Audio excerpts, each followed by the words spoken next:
শুভ বিকেল বন্ধুরা, আমি মুর্শিদাবাদ থেকে সাধনা। তো আশা করছি সবাই ভালো আছো। তো আমিও ভালো আছি। খুব মেঘ জমেছে আকাশে, কালো ঘন মেঘ, তার সাথে ঝড়ো হাওয়া। গাছপালাগুলো একে অপরের প্রতি ভারসাম্য হারিয়ে ফেলছে।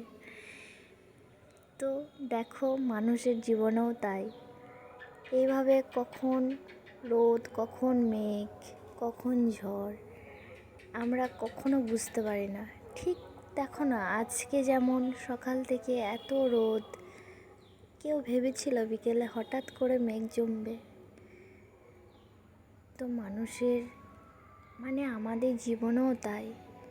এই ভালো এই মন্দ, কখন কি বিপর্যয় আসে কেউ জানতে পারি না।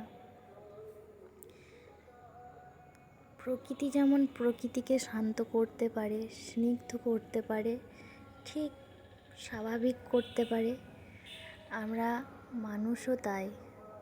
মানুষ হয়ে যদি মানুষের পাশে থাকি, মানুষের অবস্থা বুঝি, মানুষের পরিস্থিতি বুঝি, তো মানুষ হাজার বিপদেও স্থির থাকতে পারে, ভারসাম্যহীন হয়ে পড়ে না।